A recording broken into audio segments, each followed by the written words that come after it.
If you find that you are closed off, we recommend having 2 condenser mics at the edge of the stage pointing out towards the audience, but on the stage, because what you're missing is all the ambience and the reflections that are where you're at. And if you have a stereo set of mics out there, then that's going to help replicate that reflection that happens more on the left is going to be more on the left. All right, so we're going to talk all about drivers and in-ear monitors, okay? Because there's a lot of, you can get 2, you get 4, 8. You told me they go up as much as 18 in one ear, right? So what does that mean? And it's all a little bit Greek whenever you're trying to decide, what do you really need, right. You know? And so for the hobbyist, maybe you're just playing in your garage, playing along to songs to relax after work, or maybe you play at church and you need it for a specific setting. Maybe your church has an open cage, maybe you have a drum cage, maybe you have a drum cage with a ceiling, maybe you do a little singing with your drumming, you play out with it. Like there's a million different ways that you can slice this, and for each one of those situations, you really need some different support. You may not need those 10 drivers, you may just need 4, or it's all kind of about the layout. And so I get asked a lot about that, what do I need? And it's all so much to do with your situation and what you're wanting from those in-ears. So Andy, who is all things authority on in-ears with Alclair in-ear monitors, is going to enlighten me as well as you, because I know enough to get myself in trouble, enough to respond to an email and be like, that was the wrong information. I shouldn't have given that to you. So sorry about that. So that's what we're going to talk about, is all about drivers. So I'm going to kind of let you have it. So a driver is really just a term to mean speaker. We'll talk about different kinds of speakers or different kinds of drivers. In an in-ear monitor, we use what's called a balanced armature driver. There's a dynamic or moving coil, which is the kind of speaker everyone's used to. It's the circle that, if you have little kids, they poke the hole in the center, and push that cone in. Did that when I was a kid. Yeah, and it's my dad's hi-fi, and it's like Just all the little things in there. And so that's a moving coil, and there are some in-ear monitors that have a moving coil design, and they're characterized, they're a little bit slower, as you can imagine, as the sound is moving back and forth. It's not as quick as what we'll talk about next, which is a balanced armature, but they do have a nice round sound to them. And so there are some in-ear monitors that use a moving coil on the low end, and they can provide a nice round low.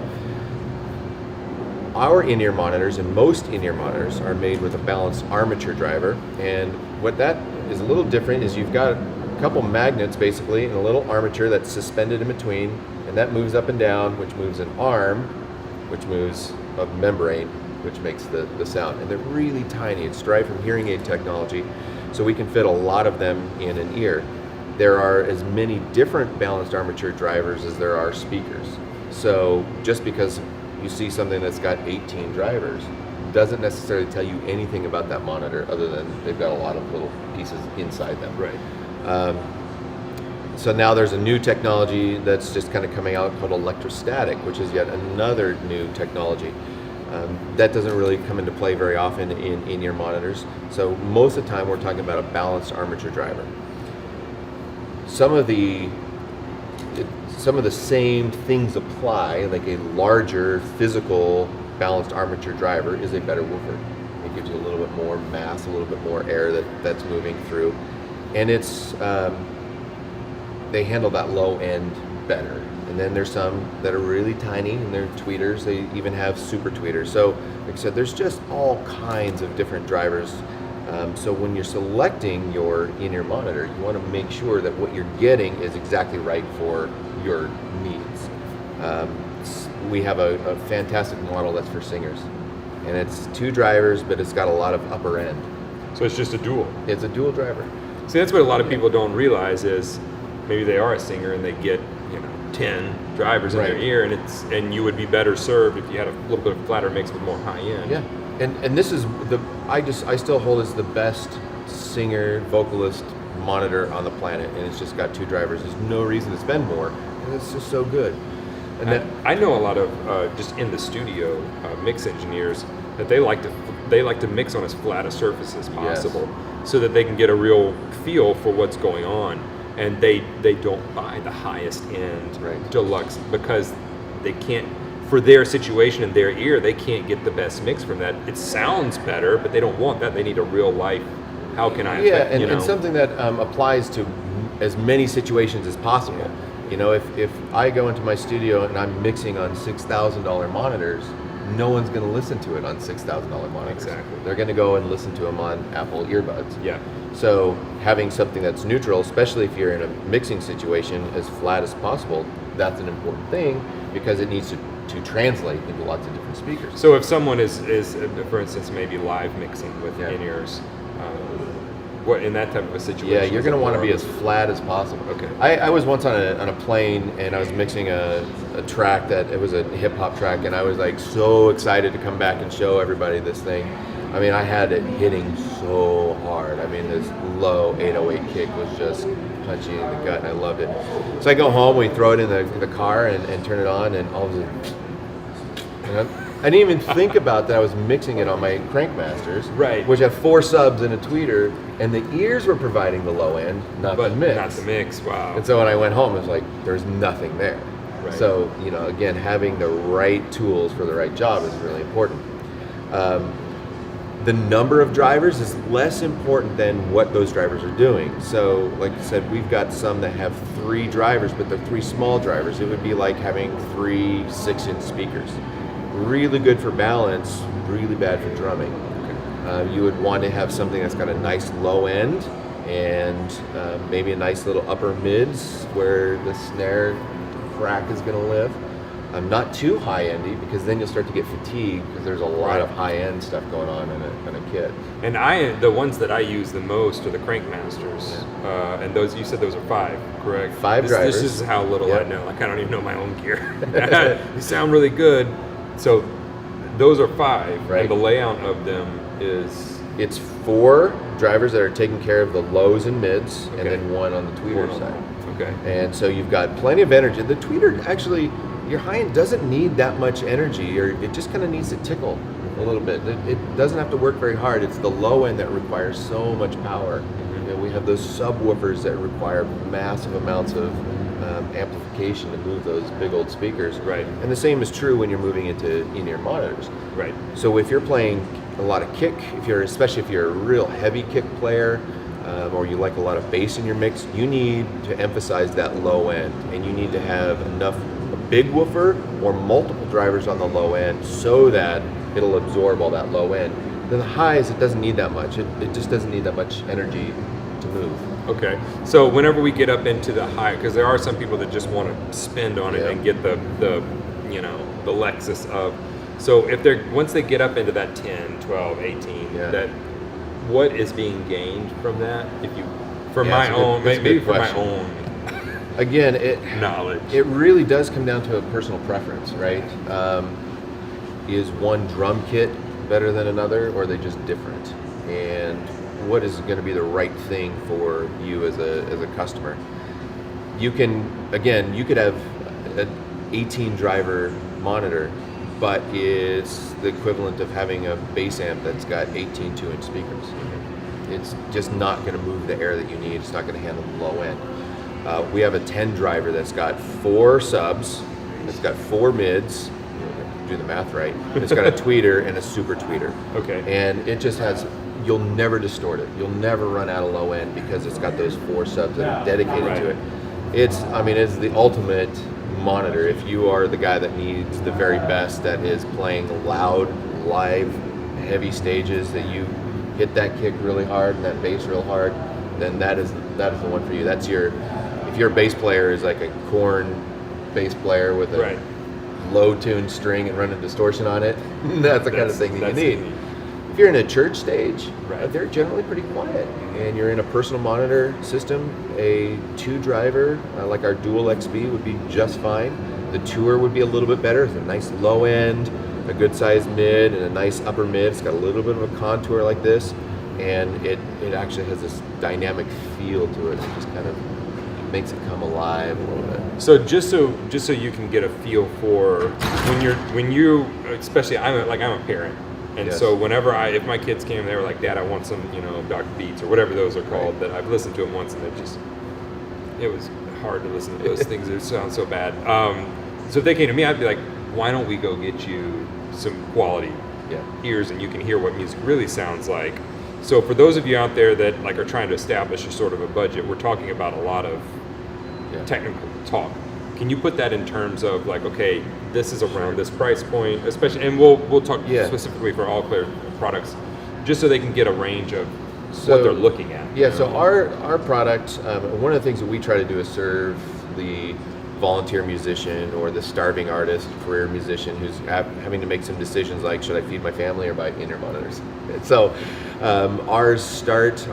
we have a custom dual XB $299, and that is our most popular model, especially for church musicians and beginning. I hesitate to even call it entry level because it's a very great monitor. It will run out of room if you're playing a loud stage, or you have a whole lot of kick, or if you've lost some hearing and now you're having to make your tools work harder. And that's one of the ones that I have. I have the dual and then the Crankmaster, and I use the duals a lot. Yeah. And the big difference is low end. So that's the dual driver. Then you move up to like the Tour, which would be the next great musician's monitor, and that's going to be $499. Okay, how many drivers is that? That is 3 drivers. Okay. The Crankmaster, which you have, is 5 drivers, and that is $649. We also have an RSM, which is a little more balanced. It's also $649. That's a 4-driver model. That's actually a great example because we price our 4-driver and our 5-driver the same, even though so it's one of those things. It's not just because it's got more drivers, it should be more expensive. Yeah, so more better. drivers doesn't mean it's better. Exactly. More drivers just means there's more drivers. It just means it's different. Yeah. So, and that's what's crazy to me, because my first pair of, they weren't molds, they were just, I forget what they were, but they were just the high end, I guess, what you would call it, not molded. Yeah, universal fit. There we go. And they were like $200. So the fact that now the market has kind of come to where this is within reach for a lot of people is really cool. So that's we've got all the way up to quad and 5. Yep, and then the next would be the Spire, which for us is a 6-driver at $849, and then the RevX, which is a 10-driver, the Ultimate at $1499. And those are all custom molds. So you go to an audiologist, you get your ear impressions and send them to us, and we make them perfectly fit for you. One of the benefits of that is the noise reduction. So as drummers, you're in a pretty loud environment. And I don't practice with earplugs anymore. I practice with my in-ears, and I still have great hearing. I get it tested every couple of years, and so it's still working. And it gives you about 26 decibels of noise reduction. So it's really helping you keep your hearing long term. And a lot of times there's a kind of misnomer that you're putting something in your ears that's going to actually affect your hearing in the negative. But really, because it blocks off so much sound, you actually monitor way quieter than you would.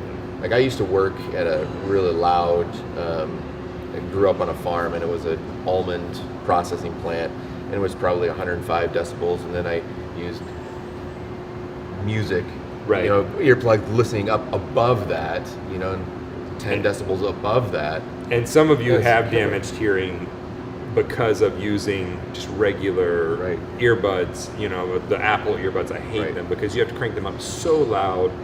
It hurts my ears when I have to wear those because it's not blocking out the outside sound. So if you've ever hurt your ears from using any type of a headphone, it's usually because you're trying to crank it up above. And I know musicians, by the way, some of you that play live, if you pull one of those in-ears out, you're going to wind up cranking the other side up to try to compensate.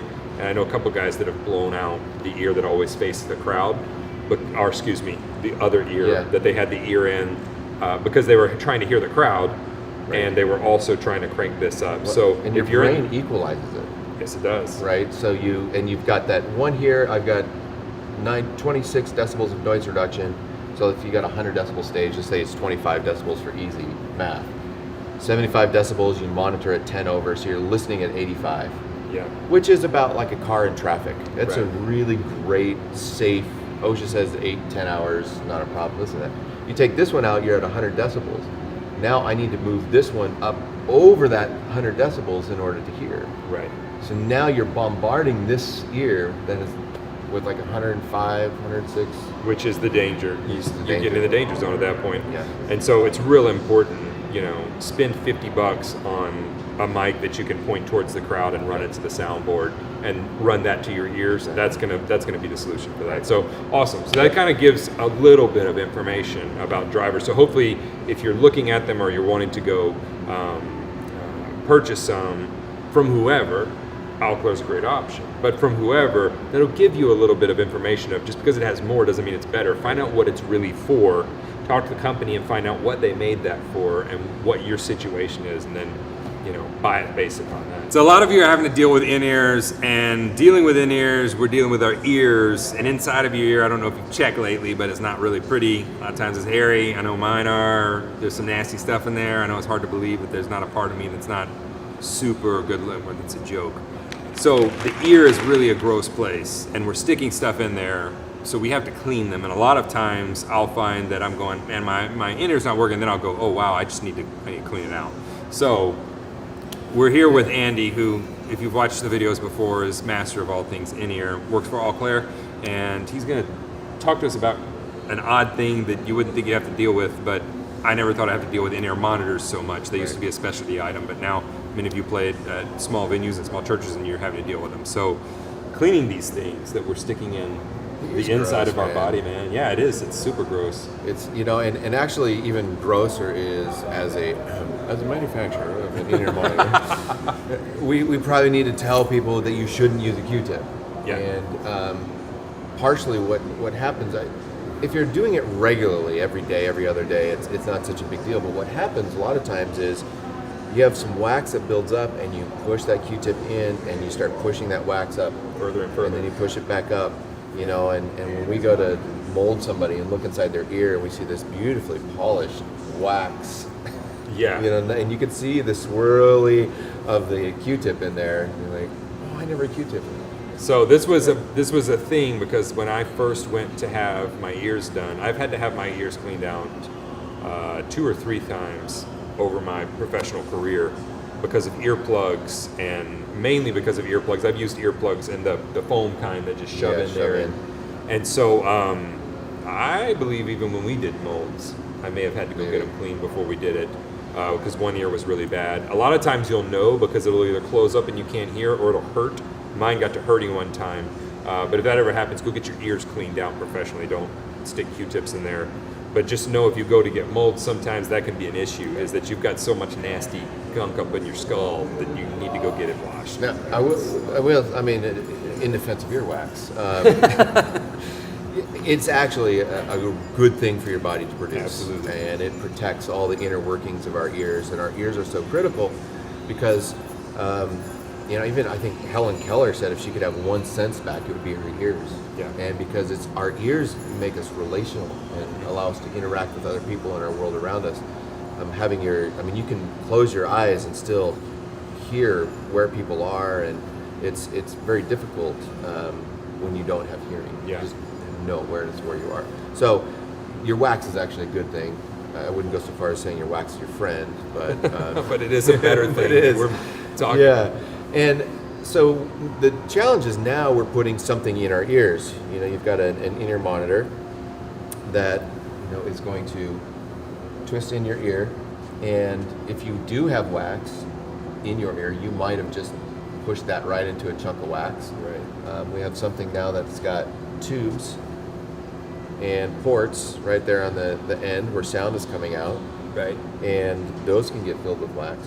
Sometimes we'll sweat. I don't know. You ever sweat when you play? Once or twice. And we sweat, and then sweat and wax vaporize and kind of go further up the tubes, perhaps, than you can clean with the tool. And they'll collect on what's called a damper. So inside this, there's a tube, and then there's an acoustic resistor. Basically, that helps tame the sound. Okay. So what we're talking about is how to best maintain this little instrument that we put in a rather violent place. The first thing is, once they come out of your ears, what you want to do is use a tool that came with it. Usually has a little bit of a prong on there, and we're just going to dip it in and do a little spin around and kind of take out any grossness that is in there. And that's about as far as you really want to go in cleaning the ports of those monitors. A lot of times we'll get monitors in for repair, or someone will say, so I got some pencil lead or whatever, where they kind of try to stick it as far down Further, as possible. yeah. And not knowing that there's a damper in there, they'll puncture that damper and it changes the whole sound quality. Right. So there, you may have a brush that you can just brush them off. So the tool they send you, don't go any further than that tool is made. Yeah, you because don't there's wanna stuff in go- there that it's like your eardrum. There's stuff in there you'll puncture if you keep going. Yeah. So And again, you just kind of put it in and spin it around. And there are times where you will need to get your in-ear monitors professionally cleaned. And that's something most companies are able to do. Again, when you purchase your in-ears, it's a good question to ask. It's like, what does it cost to get these now, cleaned out? if I needed a cleaning or a small repair on ears, what does that run? We usually, usually the first time we do it, we don't charge, because there's an education piece. What happens when it does get too much wax in it is it start to choke off the sound. Okay. Most of the time, someone will hear it and say like, "Oh, my driver is out. I've lost sound, and so I don't have as much low end, or I don't have as high end, or it's louder on one side than the other. It must be a bad driver." So we'll do the first repair often free. After that, it's usually about $50 and the reason it's expensive is we got to replace the whole tubes, Right. you know, and make sure that it's perfect again. But yeah, so that's kind of what happens is people think that they've blown a driver. A balanced armature driver is very difficult to blow. They can take a lot of voltage. They don't like to be dropped. Okay. That's another thing. So if you can tell the difference if your in-ear monitor is rattling or it sounds like nuts and bolts in a dryer, then you've probably thrown off your balanced armature driver is no longer balanced, and the armature is now off to the side. But if you've just lost volume or lost certain frequencies, then it probably needs a good cleaning. So cleaning the inside just like that, then wiping down with a rag on the outside. A lot of times when that comes out of your ear, there'll kind of be a thin layer of wax that goes along the outside. Mm-hmm. And then what can happen later is you've just put that wax back into your ear the next time you play. Right. And now you've provide a little bit of more source material to sweat and atomize and go back into your. So Right.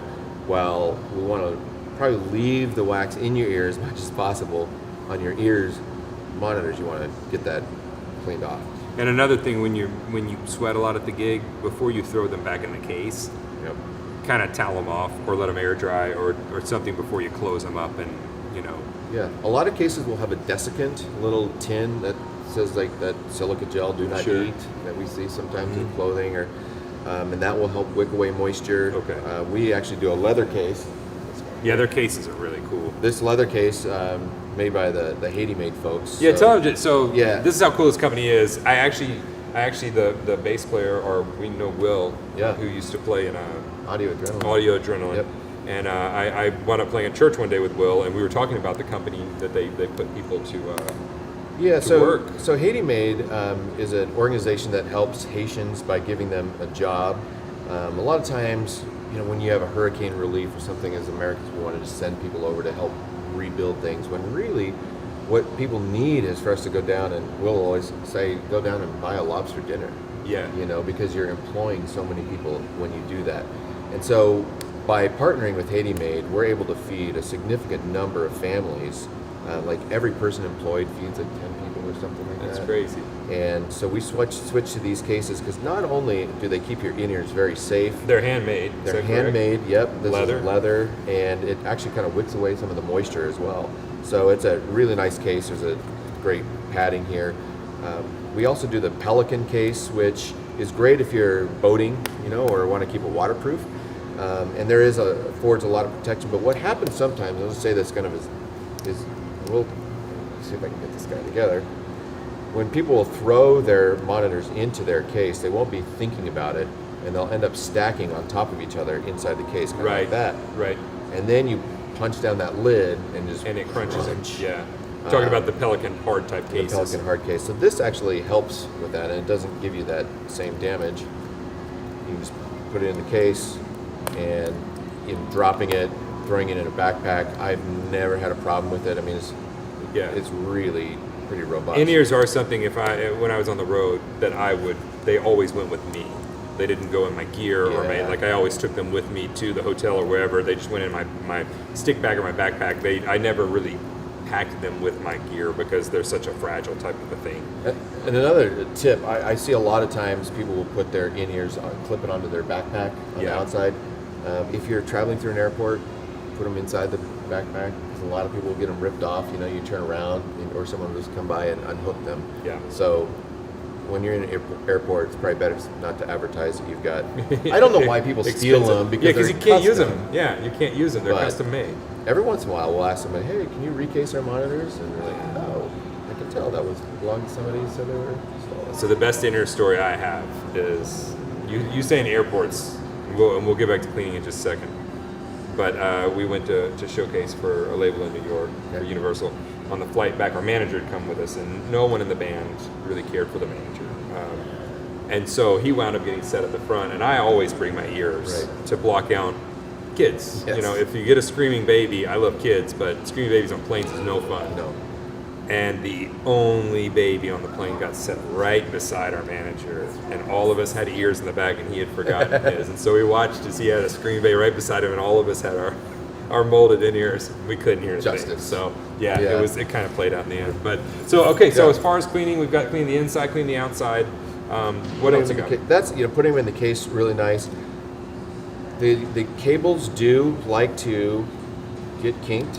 Yeah. So when you do put them away, I recommend they all will have a little slider here. That's kind of what slides against the back of your head. So I slide it down to the end and just kind of wrap it around a few fingers loosely. So the way he's wrapping, a friend of mine taught me that years ago. It's the 3-finger twist. Yep. So just take 3 of your fingers and wrap the cord around those fingers, and that's not going to kink your cable. It's not too small for it, because if you just take it and you bundle it up, you're going to get a short in that cable. But I've never, as long as I've done that, I've never gotten a short in my cable just by using that method of 2 for me is just a little too small, and 4 is just too wide. But the 3 fingers is just enough where you can wrap it up, put it back in there, and you're good to go. I don't know if you've ever, as a kid, ever did like a coat hanger. Oh yeah. Did this, and if you just take a coat hanger and vibrate it enough, it'll eventually just split. Yeah. And that's basically what we're doing with the cables whenever you wind it up. So you want to do it nice and gentle so there aren't any really tight angles, because that's the equivalent of just, and cables are, it's a consumable. Right. Mic cables go bad, instrument cables go bad, drumsticks go bad. You just are going to use them. So in the process of owning your ears, don't be shocked when the cable You'll have fails. to replace it. Yeah. You'll go through a cable. They're very easy to change. You can just pop them out here at the end, and there's often a little dot on the side of the cable to tell you which color. Right is red, blue is left, and just put them back in. You don't need to be afraid. They're actually pretty robust, the jack is, so you can push it pretty hard. I know when I first got mine, I was really concerned. I was trying to be too ginger. Right. You put it in, you just don't want to poke that through. You think maybe that jack is going to pump through, but nope, you can get in there really good and seat it as far as it'll possibly go. That is something about in-ears that I hate whenever the cord comes as one unit with the in-ear, because when the cord goes bad, you got to replace the whole thing. So awesome. So that's going to be how to clean the in-ears, and that may seem like second nature to some of you, but some of you may really feel like my in-ears are broken, and they're not. You just got to clean them. Let's do your top 3 tips when it comes to you're looking for a pair of in-ear monitors. What are the top 3 things you need to do before you make that decision? So the first thing I would say, first thing is you got to determine your budget. That's the number one thing. If it's something, I know as a musician, you're always trying to figure out how much should I spend on ears versus how much am I going to spend on that new snare, and in-ear monitors are expensive. So you want to find out how much you have to spend first. There's going to be a lot of things when you start looking at in-ears that's going to make that cost creep up. So determine what you're going to spend first, because that way you're going to make sure to stay within a budget. So in other words, don't just go looking for the in-ears first and then trying to figure out what. So there are some drastic cost differences amongst companies, depending on what company you go with or what model or brand. So we start at about $249 is our basic model. And actually, it's the exact same internal components as another company that's selling theirs at $399. Oh, you didn't hear that? Yeah. Well, one of the things that we try to do is just serve, as a company, we try to serve the starving artist, the volunteer musician, and help really help you be a good steward of your finances. You know, a lot of us have families, and again, we're learning. My son is a drummer, and I thought you just buy a drum kit. Right. And you're good. Right. But then I find out, no, you buy heads, and you buy sticks, and more heads, and more sticks, and then you crack cymbals, and then you need in-ears on top of it. So figuring out your budget is the number one thing, because you want to make sure that you've got enough money for all those other things, and no one really should have to go into debt on their in-ear purchase. And what's cool is now they've, especially companies like Alclair, you've made them so affordable. Yeah. That you go buy a pair of what are the Dr. Beats or whatever those are, which are just the worst components on the inside of a headphone I've ever heard. You, for that cost, you can spend a little bit more and actually go get some molds. So that's one of the reasons I wanted to talk with Andy, was let people know this is not as far out of the reach for some of you as you think it is, even if you're just a hobbyist. So I send a ton of students to Andy because he will educate them, make sure they're taken care of, but also they just make it at an affordable price. So that's one of the things that a lot of you don't understand. It's not outside of your price range. And that would play into what I would think the second point is really understanding the company that you're working with. In-ears are a device that is going in your body. The ear can be a very violent place. I mean, that wax and sweat, and I will say especially drummers, are hard on in-ear monitors because there is a lot of sweat, there's a lot of wax, and actually even on the cords that plug in, you're constantly moving and you're constantly stressing that cable. So that's another thing that will have to be replaced.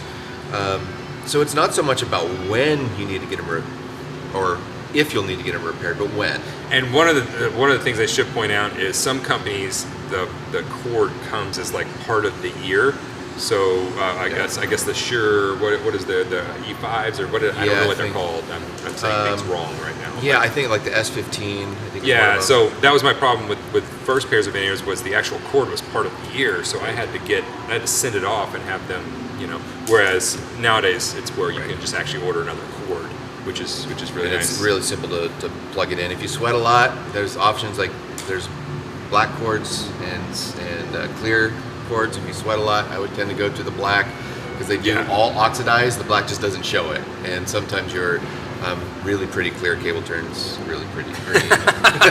pretty quick. So, but when repair costs, like for us, we want to honor that investment. So even if you crushed your in-ear, it's going to be $60 to repair. That's awesome. We usually do the first cleaning for free, and it's going to happen. Wax and sweat vaporize. They get too far for you to be able to clean, and they're going to have to be repaired. And so a company that's going to honor that, do a quick turnaround time, and then make sure that they're not charging an arm and a leg. There are some companies that are $100, $200 for a repair on a $300 set of ears. And that's the deal. I've worked with companies like that in the past, and it's just, if you're working on them, especially if you're like a rock band, the group I was in before we kind of started doing this full time, that's what you're constantly in. Dark, dingy clubs, hot venues. Right. One we played, the AC had gone out the night before, and it's just, we're playing a whole rock show with no AC.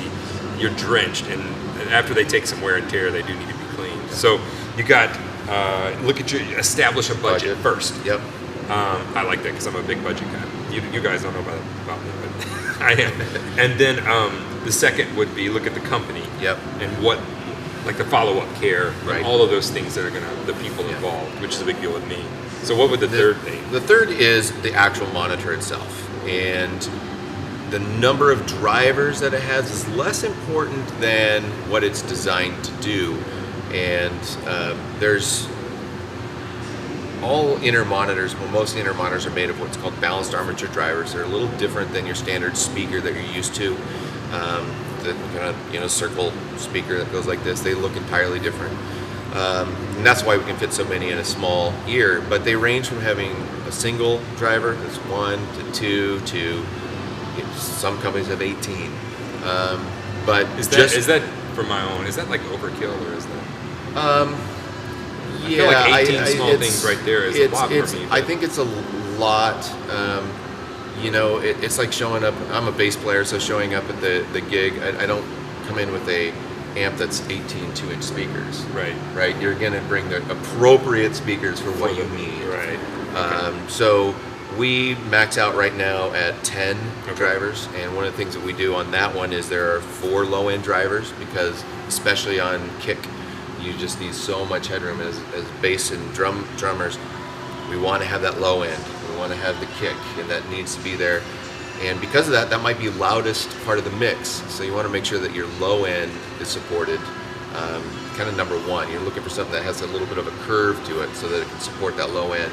And I will say, not to interrupt, but that's been a big thing for in-ears for me. That's the first thing that I always lost was my low end. Yeah. And so whenever the more drivers I went up with, I think I went to the quad was, or mine, the 5, I think, the Crankmaster. And so it has a couple that allow me to have that low end. Yeah. But I also have another pair that I use in the practice studio all the time, and it doesn't have that low end. There's a definite difference. Right. They're still usable though, and I've used them on gigs.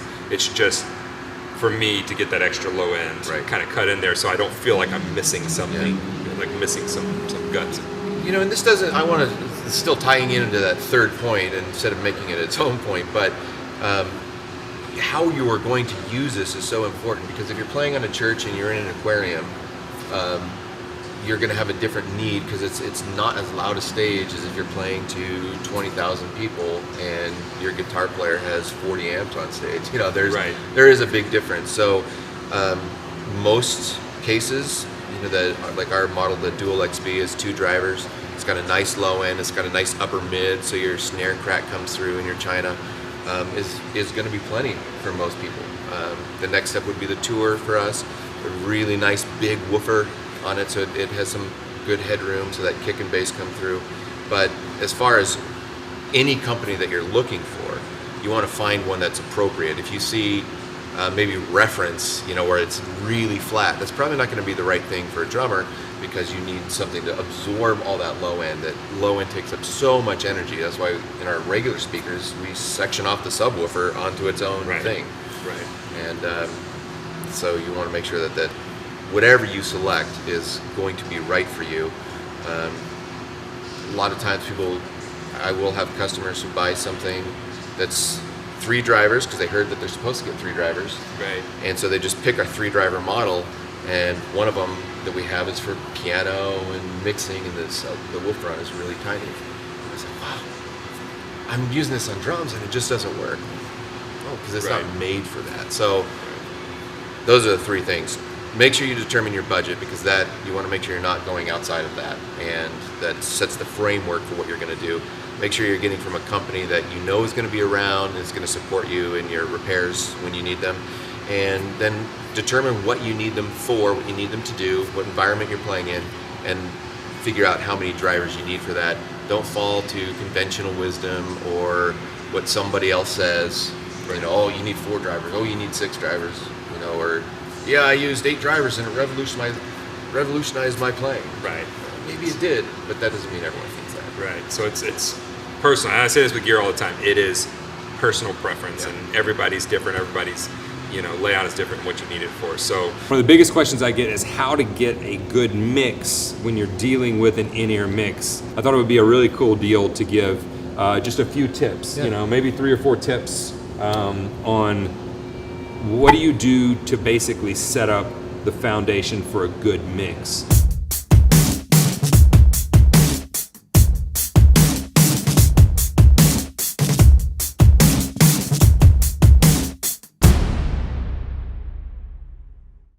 A lot of you have, this little box over here, and all of a sudden not only are they giving you these ears, but now, hey, get your own mix. We used to have a guy that was dedicated to, he'll give me my mix. I just need to tell him, what do I need more of? And he'll make the snare sound good, all that. Now that's your job. If you're a member of my website, I've done several lessons on going through how I set my mix, what order do I go in, all of those things. And everybody's different, but there's all different things you can use. There's panning, and there's your reverb, and what do we add? The crowd mic, the house mic, like what do we add? Who do we add first? How do we do that? So my good friend Andy, who you know well by now because we've had a couple of videos on the channel, is going to basically talk about it. He gives whole seminars on this of getting a good mix. How to get a good mix. The first thing is you want to keep it simple, right? I mean, that's the KISS principle. The KISS keep principle. it simple, stupid. We're not trying to mix records. We're not mixing Grammys. We're not trying to win awards. We're just trying to hear ourselves.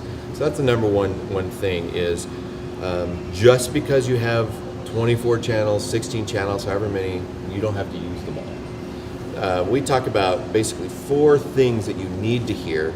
And the first thing is you need to be able to hear yourself. So find out what are your channels, and whether it's a group, however they decide to send it to you, make sure you can hear yourself, hear the things that you need to hear. With drums, it's a little different because there's a lot of tactile feel to it as well. So, you know, when I've peeked in on a lot of drummers' mixes, there's actually less drums in it than I expected, because when you're hitting that kick, you know you're hitting it. Right. When I'm playing bass, if I hit a note, I know I hit a note, but did I hit the right one? Right. That's what I need to hear. But I always, speaking to that, I always start with myself in the mix. Yeah. And usually I start with my kick, I go to my snare, I get them balanced, then I go to my hat, because as long as I can hear those 3, I'm good. Usually if they're pieced out, those are 3 that are going to be pieced out, not grouped together. If they group them together, usually they group the overheads and the toms together, which I hate, because then I can never get my overheads high enough, or my toms. You know, it's a balance thing. But I go from the bottom up, kick, snare, hat, and then I'll go to the toms and the overheads. So that's a great point. So, and if you do have overheads, you're going to get a lot of all of that stuff also. So typically I find the overheads don't have to be quite as much. they're more soft. Yeah. So that's you got to find out what's you and put that first. The second is you need to be able to hear whoever the leader is. If it's in a church, it might be the worship leader, might be a band leader that's or a musical director, an MD who's calling the shots. You just need to be able to hear where you're going. A lot of times if we're in just a band that's playing a club, that's not as important because you've rehearsed and you know how it goes. But if you've got somebody who's a little more charismatic and might, you know, do another something or interact with the audience, you're going to want to hear them. So, but it's particularly in the churches, you want to make sure you hear the leader. But yourself, the leader. The next is let's talk about it as drummers. You need to have a timing reference. A lot of us who are playing with drummers, the drum will be the timing reference, or the click will be a timing reference. I don't know what you guys talk about with click. We run into a lot of drummers who tend to be hesitant about using a click because they take it as an indictment on their timing. Yeah. When really it's so much freedom. It's nothing but a tool for me. I enjoy it because if I'm having trouble, let's say a typical thing, since we mentioned church, let's talk about that. A couple weeks ago, I played in church, and I have a 30-piece choir, and then I also had a keyboard player and a bass player and me, and then I had 3 front singers, the lead singer, 2 more front singers over here, an acoustic guitar player and a lead guitar player. So I have like 40 people on stage, and everyone has an opinion about where the tempo should go. Whether they're telling me they do or not, they're telling me by how excited they are. I can tell if you had too much coffee that morning, like the bass player needs to chill out on the coffee in the morning. You know, those kind of, because I have a choir that's lagging because they're across the stage and not hearing it. Sure. So you have all these elements pushing against you, and a click neutralizes it all, because all I do is go, that's where we're staying, guys. Right. And then everybody plays to me, and everything sounds very cohesive. So it is very free for everybody. And you know, if you've got a guitar player who's using a dotted eighth, you know, is fairly common these days, and they're tapping in their tempo, you know, they need to have that consistency with that tempo. Or a keyboard player is doing arpeggios. That, you know, you might have an arpeggiator doing that for you, but that needs to be tapped in and needs to have that solid tempo. The other thing is it's totally sidebar, but it just keeps it free. I mean, you can stop during a bridge and then come in and everyone knows exactly where that one is. Right. You know, it's not up to you as a drummer. Anyway, your timing reference, it could be the click, it could be a kick and a snare. If you're not a drummer, it's probably not all the drums. It's just a component that helps you keep that time. Yeah. If you are a drummer, whether it's the click, it might be your hi-hat, you know, something that helps you reference that timing. The last set of that, so you've got you got a leader, you've got your timing reference. Next is your pitch reference. Not as important perhaps with drummers, but for everyone else, you need to know if you're flat, if you're singing, if you're playing in the right key, if you're doing a solo that's, a certain style, you got to make sure you know where you're supposed to be. So your timing reference, and again, that is not pitch reference. That's not all the pitched instruments. That is acoustic guitar. Right. It is keyboard. Then everything else is mixed lower and panned off. It's pretty amazing. I find it actually hard to play now when I'm in a situation where it's mono, and I don't get to pan left and right. And a lot of you don't understand how to use panning or what panning is. Panning simply goes left or right. It's like sitting at your old stereo speaker listening to a Beatles album and going, when I unplug this speaker, I can only hear these guys. Right. When I unplug, that's the reason the album sounds so good and sounds like they're in the room is because of how they panned it within the recording. So you can do that in real time on stage. And I typically like to pan how I see people on the stage. So like my bass player's over here, I'm not panning him over here because that's weird for me to see him here, but hearing him way over here. And it helps you be intuitive. And the same thing with your kit. If your tom's over here, you might want to have that tom over here in your mix, because all of a sudden you hear tom here and you hear it over here. Yeah. My hi-hat is always panned slightly over, not a hard pan because that's all the way. It's panned slightly over here.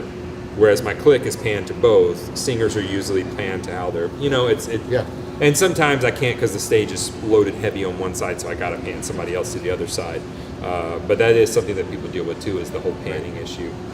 I'm really trying to replicate what's going on stage and in the room with my ears. That's kind of the end goal for me.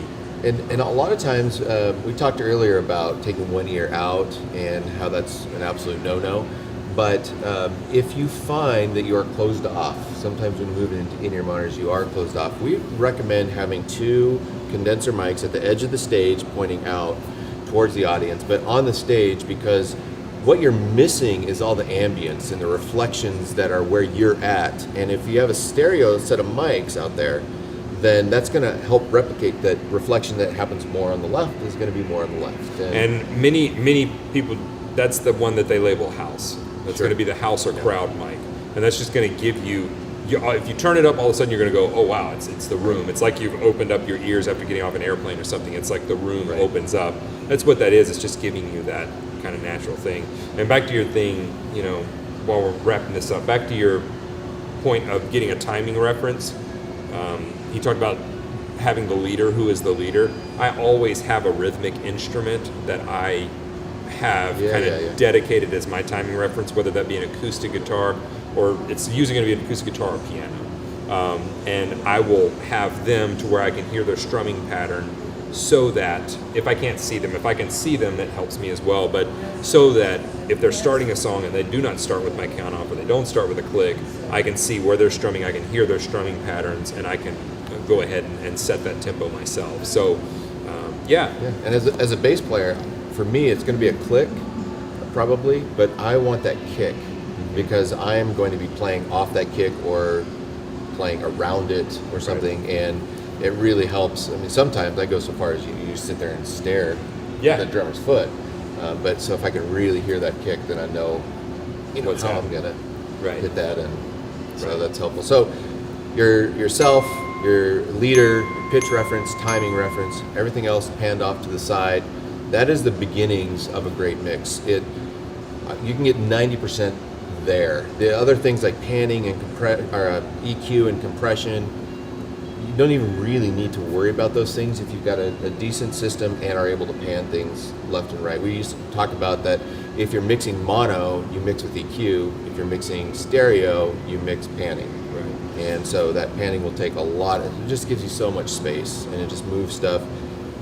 Like, no offense to pad player. Well, I don't know, maybe offense to pad players, but no one needs to hear the pad player except the pad player. Right. Yeah. I mean, they're just there kind of gelling everything together, and it can just be too much. Right. You don't overload. And for those of you that play in places where there's multiple drummers, something that's helped me in the past is, I mean, I'm in Nashville, so it's a little bit different. Some of the drummers that I play after are also expert mix engineers.